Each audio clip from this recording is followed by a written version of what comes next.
pop-up shops led to a community of people who automatically looked at Screwed as more than a brand. And now you have a new venture, probably say, 6 to 8 months? Yeah, we started in May.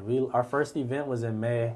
The planning process started in like December. Yeah. It was literally crazy. I was coming back from Turks and Caicos, and I text Fawn, I'm like, bro, like, let's start like a travel concierge company in DC. Like, people always hitting us up, like, what are we doing in DC? What's the move? And like for months, we were like, yeah, what should we name it? So it was like a joke more so than like for real. Yeah. So I was like, sold out dates. And he was like, yo, that's actually hard as fuck. It was a hard ass name. Hey, it was very hard. It was hard. I'm like, oh, yo, that shit, we might have something. Like before you do an event, I was like, that name is hard. Hey, one thing people don't know, I'm good at coming up with names. Bro, I'll give it to you, bro. Titles and names. I will give it to you. Like all our events, 10 p.m. DC, 4 p.m. Like I be coming up with the names. I can do that. I can do that. I give myself that pat on the back. But no, we started in March. Like I'm texting, and you know the craziest things. Like I know a lot of people feel this. Like the craziest things will hold you back. So for the longest, Sold Out Days was held back because we could not decide on a logo. Like for the longest, bro, me and Fawn are like, I wouldn't say we're master designers or anything like that, but Fawn is advanced at Photoshop. Like I'm advanced too, but like he's really advanced too. Very advanced. Okay. So it's like we were like, bro, we can't make a logo. Like us two, we can't make a logo, bro. Like this is nuts. Yeah. So what happened is we were just playing around with the font, like, and we just came up with Sold Out Days, the logo right there. Like that held us up for 3 months. Like but hey, man, timing was perfect. So what happened was we were planning to see how we could profit from concierge services. And it's okay to admit that you have a stupid ass idea. Like, why would I pay these niggas to come to DC and turn up? Like, why would I do that? And especially if I don't know them. Yeah. Why would I do that? So that was a dumbass idea. Like, it was literally a dumbass idea. So I recognized you gotta have self-recognition. Like, that's stupid. Let's do something else. So I was like, all right, let's lock in for real. We went and got a cruise ship that could hold about 250, 300 people. We rented that cruise ship in March for $10,000. And I was like, bro, summer fling. This is the boat party? The boat party. Okay. So people think like the Drake night was all we were at that point. So this is another progression of the story. So I'm like, bro, we got to sell tickets to this boat party. Yeah. Even though people don't know us like that in DC. Well, people know us, but like to sell out a cruise ship boat party for tickets over $100, that's a tough sell. So very much a tough sell. So we started off the Drake night in May. I didn't expect it to go like that at all. Like for starters, like it was a free RSVP party, like, but it blew up because the design was so crazy. We made a flyer and we put Drake and Abraham Lincoln. I put Drake and Abraham Lincoln's in his presidential portrait and made a flyer out of it. Yes, it was absolutely one of the best ways I've seen Drake be portrayed. And I think, like you said, design, man, because like it was dope. Sold Out Dates was dope. Dope, but the follow-up marketing with it and like that's being the able funnest part about it. Yeah, converge the two. And then on top of it, like, man, you chose Drake. Like, that's our favorite artist. Like we were like, you chose Drake. Me and Fawn, we both love Drake. We listen to Drake so much, and like we know other people might even like that nigga more than us. So we're like, I might got you beat. I don't know, bro. I don't know. I don't know, bro. Honestly, never mind. I've been on it. I've been on it since night one. I don't know, bro. I've been on Honestly Nevermind. Like, Honestly Nevermind has been getting played. It's crazy. But you know why we like it is because we travel a lot and we go to places where they're not just playing where that music hits the most. Yeah, like where Drake made me know like I was right when I first started saying I liked it. I looked at his interview like 2-3 weeks ago, and he was like, "Yo, I went to like Ibiza, and I went to like Central Page, and I went to Ibiza, and back then." It was very like house music, EDM, a little bit high like pace music, and I was like, "Yo, if I was in Ibiza while Honestly Nevermind was out, I would go crazy, right? This album would be it. Nuts. Like it would be crazy." And like I get it, like, and I get where Drake was coming from. Like his international presence just grew because Honestly Nevermind is an awesome. It's awesome, bro. It's coffee shop. Awesome elevator, vibe, like party on a yacht. Party, bro. I was on a yacht listening to Colombia. Honestly, Nevermind with a bunch of Colombians. That jump was. That's why I was like, bro, this is what this is made for. You hear the beats, like the way they coming in and that upbeat, like, and it's fun. Like it's fun music. So like that's the thing where the like Drake parties like started because like people relate and they have a good time and he has a catalog that you can like play all night. Like you can play it all night. The entire night. We don't ever get through the whole thing. Like, but also, like, I remember when you did one of your first sold out dates events, the Drake night. Honestly, Nevermind just dropped. Oh no, let me tell you about that. I was wondering. Yeah, let me tell you about that. You dropped Honestly Nevermind, but it's a Drake night. The world is like, do I like it? Do I not? See. And then you were like, nah, y'all about to like this. Y'all about to love this. Y'all about to like this Drake. Y'all about to love this. And you introduced it. So how did that go? So, bro, it was cool. So the first Drake night we had was in DC, right? And it was crazy. I was talking to our DJs. I was talking to JB, Broad Day J, excellent DJ. I was talking to Jordan, great woman DJ in DC. I was talking to Fawn. It was like, nigga, you talking crazy. I'm like, bro, we taking this tour on the road. I told them in May, I'm like, bro, we're going to Boston, we're going to Houston, we're going to Philly, we're going to Chicago. I had like the calendar planned out. No events booked, no venues booked, nothing. Yeah. I just said, here, bro, this is my plan. Like, we're going to do this. They was like, yeah, all right, whatever, let's do this first party. First party goes nuts. So we go to Costa Rica 2 weeks following, and we're in Costa Rica. We're actually at a waterfall, and I get a call from Brooklyn. They're like, yo, we can get you in on a Thursday night. We'll let y'all see, like, we'll test y'all out to see how y'all do, because y'all not from here. Like, I'm like, oh, I'm talking to Fun. I'm like, yo, Brooklyn on the phone right now. We got the end. Honestly, Nevermind dropped the week after that on Friday.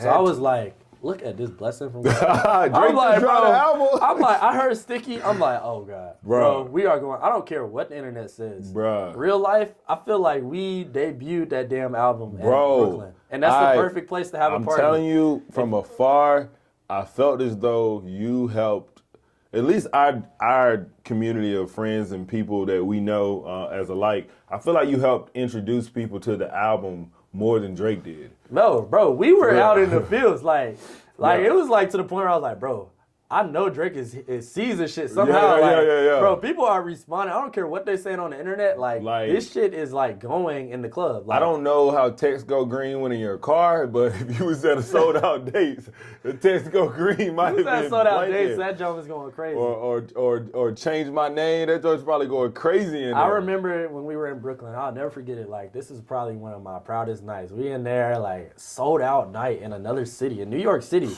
The capital of the world. We in New York City, sold out. So I'm like, damn. I'm like, JB, drop that sticky, bro. Drop that sticky. See how that shit go. Bro. Whole place started going crazy. I'm like, bro. I told you, bro. I told you. Bro, like, it's fun. It makes you release yourself. It is, bro. And it's not like 808 drums, trap drums. It's a different type of drums, but it's like you can be upbeat and have fun with it. You want to have fun. Yeah. Like, you want to have fun. I feel like our community doesn't really, like, we're all, like, trapped out, 808, like. And not to cut you off, but it doesn't give bottle service. Yeah, it does. I don't know if that's interesting. It gives fun. Like dance. I can have it gives you a dance party vibes. Fun. And I don't, like, stand up. But you don't got to be on. See what happened after, though. Lil Uzi dropped, Wanna Rock. Beyonce dropped. Like, it started, like, this is where we're moving towards, like, fun music. We're moving towards an era where people have been locked in the house for 2 years, 3 years of the pandemic. Now people want to get out and have a good time. They lost out on time. I feel I'm one of those people.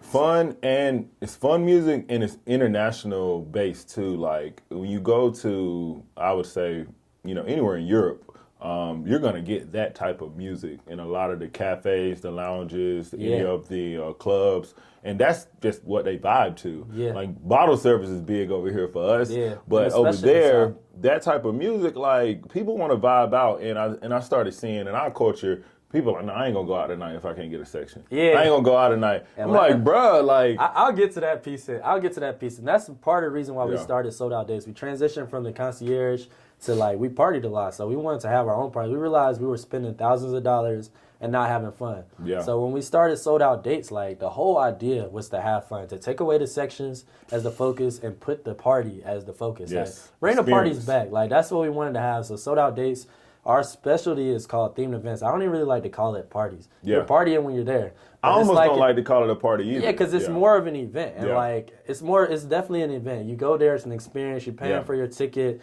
in advance. Like, we don't have them every weekend. Like, it's not like we're promoters at a club or something. Like, it's a true, like, it's a business. Like, it's an event. So what we wanted to do is take away the focus from the sections. And we wanted to use venues that had stages, that had lights, that were like, you get up there, people get on the stage, they feel like, oh shit, I feel like I'm Drake right now. Like, I feel like I can perform up here, or like I know the words of this song. I'm about to sing this song because I don't ever hear this in no party. Yeah. So that's what we wanted. That's why we got JB, because JB, the first time we heard him was Church on Sunday in DC. He was playing Frank Ocean in the party. I was like, oh shit, I've never heard this before. I was like, bro, the Frizzy Frank. I said, let's go back, JB. Yeah. Let's go back, because it's music like that. I love Frank Ocean music, but we don't get it. Like lounge, club. You don't hear that. You don't. But you love it. You love it, though. And our type of people love it. You know what I mean? Absolutely. And that's the crowd we wanted to bring out. We wanted to have fun. Like, we wanted people to have a good time. When you come to a sold-out event, I want you to leave saying that's the best party I've been to this fucking year. Yes. Even if you went to a better party early in the year. Even if you went to one of our parties early in the year. I want you to leave that night with your girls, with your homies, like, yo, that shit was fun. And guess what? I didn't buy a section that's maybe cost $800 to $1,000. Now, that is a fun. I'm not going to take away from the experience, but for the masses, you can have more people having fun. I want the people in the middle to have fun and the sections to have join in on that. Yeah. So of course we sell sections. I mean, like we'll sell like a few. We don't want the whole club. Yeah. I'll never book at a club. Like I'll never book at like have a sold out dates event at like a true club where I have to like, all right, we got to get this money because we got to hit this bar minimum. I want it to be where, all right, we got to hit this peak. Like, are they about to kick us out because people jumping around having too much fun? Like, is people passing me their phone trying to get songs played? Like, that's what I want to have. Yeah. You know what I mean? So, like, that's where we kind of rooted from, and that's kind of why we grew so fast, because so many people wanted that. Yeah. So, like, we went from, it started in May with 0 followers of sold out days. And we got to about 4,000, 5,000 now in, 6, 7 months? I have an Instagram that I've had since 2012, and I have 3,700 followers. And it took me 10 years. 10 years, like, shit is like exponential. And then like on even TikTok, like that's a whole nother game, another ballpark. That's like one of our biggest pieces of marketing. But we're like at a point now where our growth is like, it's exponential. Yeah. We're able to go from DC to Brooklyn to Charlotte to Atlanta to Houston to Dallas to Los Angeles even. Yeah. Like now we're in a point where like we feel like we're confident enough that we can go to a city where we may know 4 or 5 people. But the way that we can connect to those people is that they'll be so excited to push our event, or their friends will be so excited because they've seen it from their friends in DC, or they've seen it from their friends in Atlanta. They'll be like, all right, we got to go. Yeah. We got to say that we were at a sold-out dates event. Can you please come here? Yeah, you know what I mean? Dope. It's an event you don't want to miss. Like you said, I don't want to give it a party name. I want to give it more of an experience. We call it a night. We call it a Drake night. We don't call it a Drake party. Yeah. We say it's a night because it's a night you're going to remember. You know what I mean? Like, so we have like different artist events we want to do. We want to have like a themed like event that's not like focused around like an artist. Like, of course we want to get into that. Yeah. But like I said, we're still at an early stage. Yeah. Like we have like 10 parties on our belt in this year. So we don't do it all the time. It just feels like more than that. It feels a lot more mature than what it is. The most interesting piece from my perspective about sold out dates, the Dean parties are amazing because one, if you love Drake, if you love Kanye, you love J. Cole, you love Kendrick Lamar, who else? Anybody else directly outside of those?